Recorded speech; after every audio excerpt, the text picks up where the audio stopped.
award we have, and Ashley Phillips, where are you, Ashley? Okay. Ashley Phillips is accepting it on behalf of the Pasadena Affordable Housing Group. And the Pasadena Affordable Housing Group has been working with sometimes, against sometimes, in tension with the city of Pasadena to make sure that low and no income people remain a part of this community and that they, while here, have decent and affordable housing. So she's accepting on behalf of the group, and the award says, in appreciation of its efforts to ensure that Pasadena's no and low income households are not displaced from the city and reside in safe, decent, and affordable housing, the Pasadena Foothills Chapter, American Civil Liberties Union, Southern California presents the Pasadena Affordable Housing Group with its Economic Justice Award. Thank you, Ashley.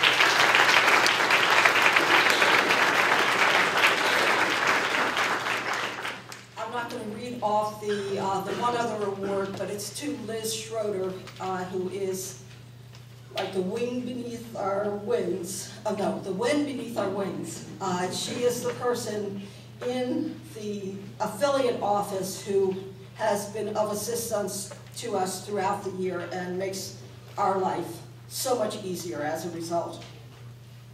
So we're now going to move to the next, we're trying to move this along, and I'm going to introduce Alan Toy, who in turn will introduce one of our speakers for today.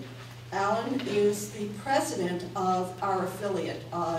The assistance that we get from downtown LA is just amazing, and he is indicative of the spirit of that board and the staff that works on our behalf. He is the Associate Director of UCLA's Center for Neighborhood Knowledge. He's formerly a community organizer, civil rights activist, he's an actor, and like I said, he's president of the downtown board. And Alan?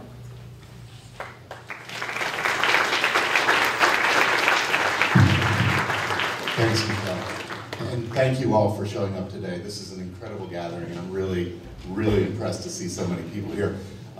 And it's my great pleasure today to introduce a fellow board member on our affiliate board, but also a colleague of mine on the National Board of Directors of the ACLU, David Cruz. David is a professor of law at USC Gould Law School. I think they purposefully got a UCLA guy to introduce a USC guy. I'm not sure what's going on here. You guys in Pasadena, there is a difference, and so, but in any case, I'm still delighted. David's a great guy. He's a constitutional law expert focusing on civil rights and equality issues, including equal marriage rights for same-sex couples. Before joining USC's law faculty in 1996, David was a Bristow Fellow in the Office of the Solicitor General in Washington, D.C., where he also clerked for the Honorable Edward R. Becker of the Third Circuit of U.S. Circuit Court of Appeals. He is the president of the International Lesbian and Gay Law Association. David graduated from the University of California, Irvine. He is a UC guy at heart, and earned his master's degree from Stanford University. He graduated first in his class at the New York University School of Law, where he also managed, he was the managing editor of the New York University Law Review. David is currently serving as general counsel on the National ACLU board, so he's a very busy guy. But on a personal note, I want us all to, as we welcome David to the stage, to congratulate him, because he and his partner, Steve Green, just got married last week. So give a big hand.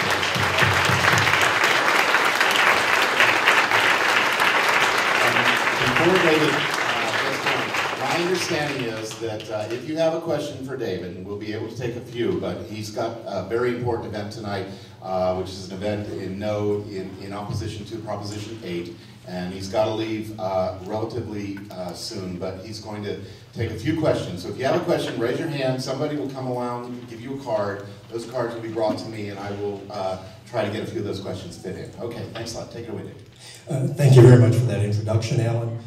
It's a tremendous honor to be appearing on this stage where our very distinguished speaker, Gore Vidal, will be addressing us all, and to appear before all of you. It's a really important thing to see so many committed civil libertarians turn out on a beautiful Sunday afternoon to hear about issues that are of vital importance to our nation.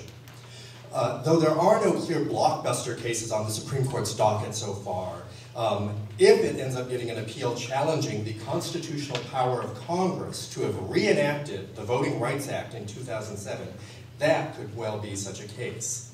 The court is, however, despite lack of blockbusters, on track to increase by as much as 30% its record low docket size in recent years, perhaps hearing as many as 90 cases by the end of the term in June. In the time that we have today, I can only talk a bit about a few of these cases. There are plenty of other important ones that I won't go into detail. I would encourage people to visit the National ACLU website, www.aclu.org, and just in their search engine type in Supreme Court or Supreme Court term to learn more. Some of the important cases I won't be able to touch on include the extent to which federal law is interpreted to preempt state tort lawsuits and thus deny more plaintiffs possible venues of redress for injuries that they allege they've faced from, for example, pharmaceutical or tobacco companies. Several of the court's granted cases implicate the First Amendment. In FCC versus Fox television stations, the Supreme Court will decide the permissibility of the Federal Communications Commission's new policy that prohibits radio and television broadcasters from airing even isolated or fleeting expletives. Federal law makes it unlawful to utter any obscene, indecent, or profane language on radio or TV.